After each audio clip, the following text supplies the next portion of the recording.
Dans le contexte actuel du marché des transferts, certaines informations attirent naturellement l'attention sans pour autant devoir être amplifiées ou exagérées.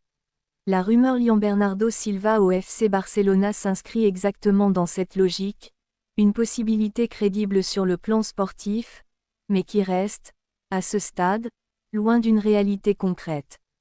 Pour comprendre cette situation, il faut dépasser les faits d'annonce et analyser les éléments de fond qui rendent ce dossier intéressant, mais complexe. D'abord, il y a le profil du joueur. Bernardo Silva fait partie de ces milieux offensifs capables d'évoluer dans plusieurs rôles avec une grande intelligence de jeu. Que ce soit dans l'axe, sur un côté ou dans une position plus reculée, il s'adapte aux exigences du collectif avec une constance remarquable.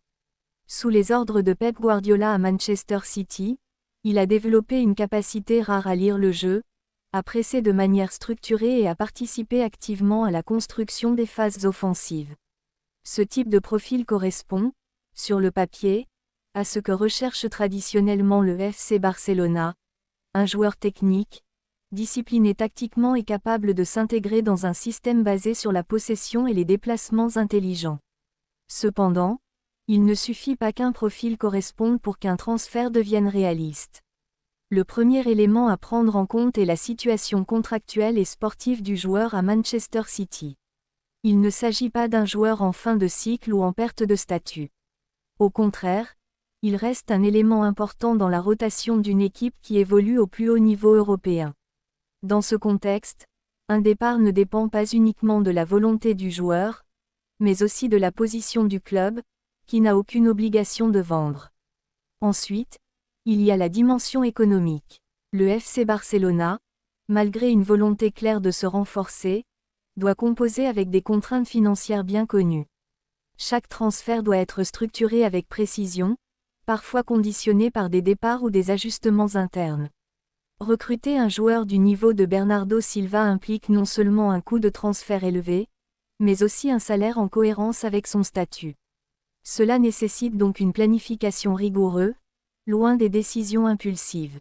Sur le plan purement sportif, la question mérite également d'être posée avec nuance. Le Barça dispose déjà d'un certain nombre de profils au milieu de terrain, avec une nouvelle génération en développement. L'intégration d'un joueur expérimenté peut apporter de la stabilité et de la maîtrise, mais elle doit s'inscrire dans une logique d'équilibre.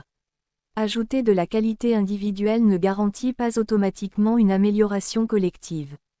Tout dépend de la complémentarité, du rôle attribué et de l'adaptation au projet en place.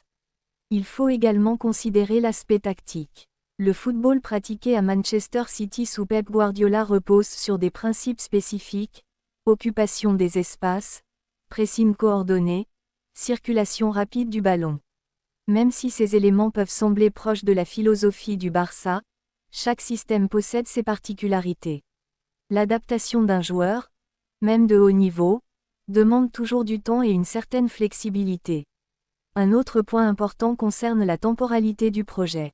Le FC Barcelona est dans une phase de reconstruction progressive, avec une volonté de bâtir sur le long terme. Dans ce contexte, chaque recrutement doit être évalué non seulement pour son impact immédiat, mais aussi pour sa contribution future. Bernardo Silva apporterait une expérience précieuse, mais le club doit déterminer si cet apport s'inscrit pleinement dans sa stratégie globale. Enfin, il est essentiel de distinguer l'intérêt réel d'une rumeur amplifiée. Dans le football moderne, de nombreux dossiers existent à l'état d'exploration sans jamais aboutir. Les clubs étudient plusieurs options en parallèle, analysent différents profils et ajustent leurs priorités en fonction des opportunités du marché. Le fait qu'un joueur soit sur la liste ne signifie pas qu'un transfert est imminent. Ainsi, dans le cas de Bernardo Silva et du FC Barcelona, plusieurs éléments coexistent: une cohérence sportive, des obstacles économiques, une complexité contractuelle et une incertitude stratégique. Aucun de ces facteurs, pris isolément, ne permet de conclure. C'est leur combinaison qui rend le dossier à la fois intéressant et incertain.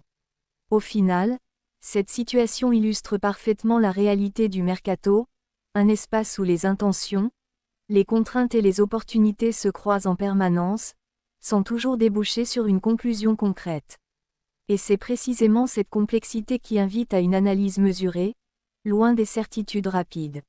La question qui reste ouverte est donc la suivante: le FC Barcelona doit-il privilégier l'expérience immédiate d'un joueur confirmé comme Bernardo Silva, ou continuer à construire patiemment autour de sa nouvelle génération pour assurer un équilibre durable? Yeah.